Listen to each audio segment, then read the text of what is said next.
అఖిలభువనదీపం భక్తచిత్తాబ్జసూర్యం సురగుణమునిసేవ్యం తత్వమస్సాదిలక్ష్యం హరిహరసుతమీశం తారక బ్రహ్మరూపం శబరిగిరినివాసం భావయే భూతనాదం. స్వామియే శరణమయ్యప్ప.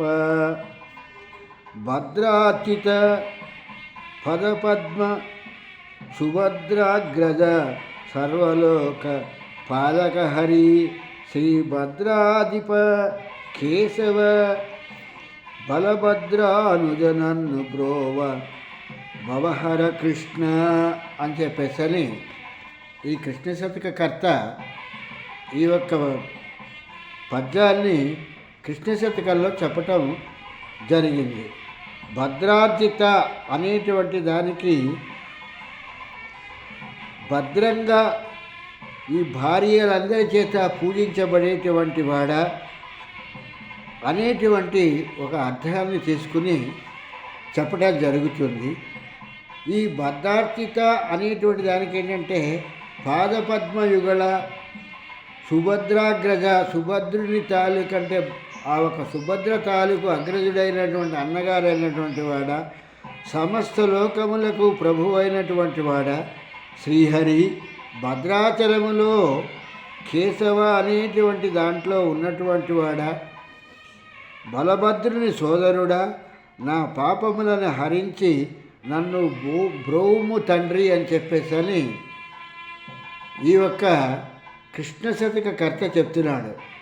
అంటే భద్రార్చిత పదపద్మ సుభద్రాగ్రజ సర్వలోక పాలక హరి శ్రీ భద్రాధిప కేశవ బలభద్రానుజ నన్ను బ్రోవు భవహర కృష్ణ అనేటువంటి దీనికి ఏంటంటే ఆ ఒక్క బలరాముడి తాలూకు తమ్ముడైనటువంటి వాడ, సుభద్రకి అన్నగారైనటువంటి వాడ, అలాగే భద్రాచలంలో రాముల వారిగా కొలువున్నటువంటి వాడ, మా యొక్క కష్టాలన్నింటినీ కూడా తీర్చి మమ్మల్ని సుఖప్రదంగా ఉండేటట్టుగా చూడవయ్యా అని చెప్పేసని ఈ నూతన ఆంగ్లనామ సంవత్సరంలో ఆ ఒక్క కృష్ణ శతకకర్త ఎలాగైతే కోరుకున్నారో అలాగే మన తాలూకు ఏవైనా ఇతిబాధలు ఉన్నట్టయితే అవన్నీ తొలగి మనం ఆనందంగా ఆ ఒక్క అయ్యప్ప కరుణా కటాక్షంతో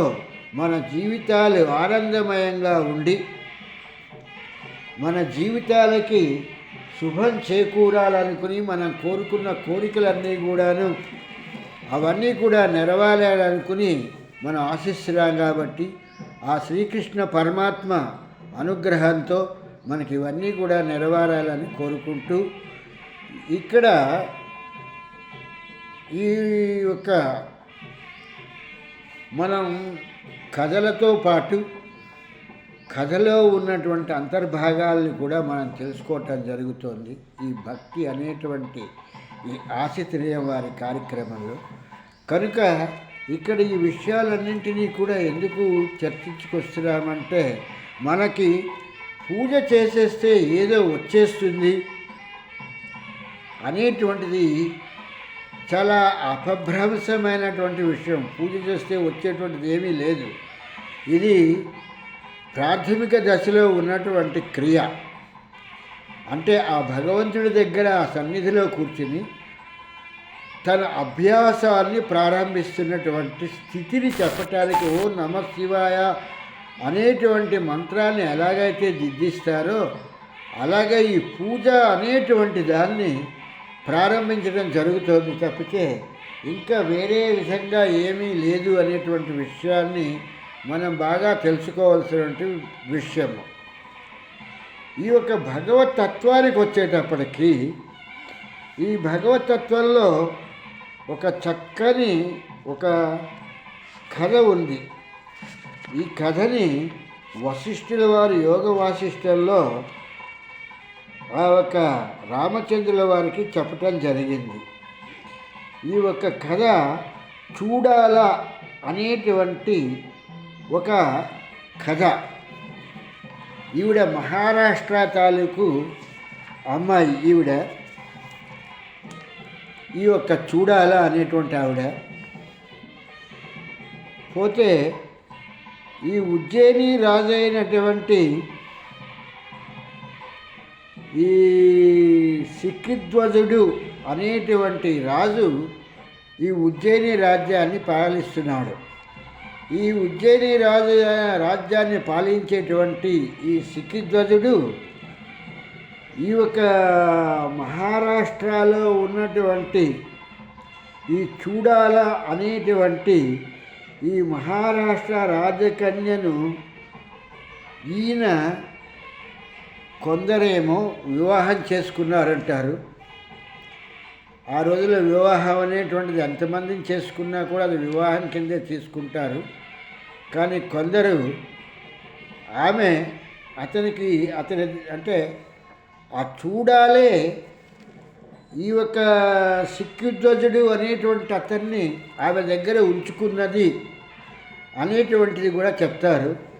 కనుక ఇది ఇందులో ఉన్న యోగ వాసిష్ఠ రత్నాకరాల్లో నుంచి తీసుకుని చెప్పేటట్టయితే ఈ యొక్క చూడాల అనేటువంటి ఆవిడ ఈ రాజకన్య మహారాష్ట్ర రాజ్యంలో ఉన్నటువంటి ఈవిడ ఈ సిక్కిధ్వజుడు అనేటువంటి ఈ యొక్క ఉజ్జయిని పట్టణానికి రాజైనటువంటి ఈ రాజుని వివాహం చేసుకోవటం జరిగింది. వివాహం జరిగిన తర్వాత అందరి మాదిరిగానే వీళ్ళు కూడా వివాహ జీవితాన్ని చాలా ఆనందమయంగా వీళ్ళు అనుభవించడం జరుగుతోంది. ఇటువంటి సమయంలో ఈ యొక్క ఈ చూడాల అనేటువంటి ఆవిడ ఇదేనా జీవితం, ఈ శరీరాలను కలుపుకుని ఆనందించటమేనా ఈ రాసుకుని పూసుకుని ఉండేటువంటిదైనా ఆనందము, దీని గురించైనా భగవంతుడి శరీరాలు ఇచ్చినటువంటిది అనేటువంటి విషయాన్ని ఈవిడ ఆలోచిస్తున్నది అనేటువంటి విషయాన్ని వశిష్ఠ మహాముని రామచంద్రుడికి చెప్పటం జరుగుతోంది. ఈ చూడాల అనేటువంటి ఆవిడ కథని ఈ యొక్క వశిష్ఠుల వారు రామచంద్రుడికి చెప్పటం జరుగుతోంది. మనకు ఉన్నటువంటి ముఖ్యమైన విషయం ఏంటంటే ఎన్నో గీతలు ఉన్నాయి. వశిష్ఠుడు చెప్పినటువంటి వశిష్ఠ గీత ఉంది, అలాగే అష్టవక్రుల వారు చెప్పినటువంటి అష్టవక్ర గీత ఉంది, అలాగే అవధూత గీత ఉంది, అలాగే భగవద్గీత ఉంది.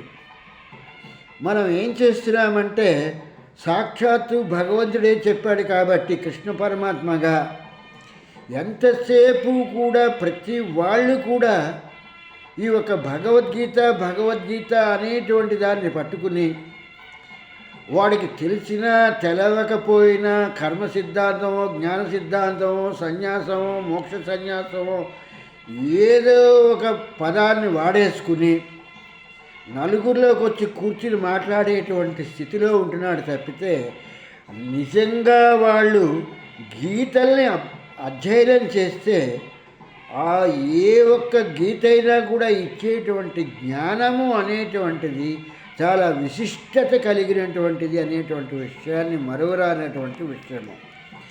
ఇక్కడ రామచంద్రుడికి ఈ వశిష్ఠుల వారు ఈ గీతోపదేశం చేయటం జరుగుతోంది.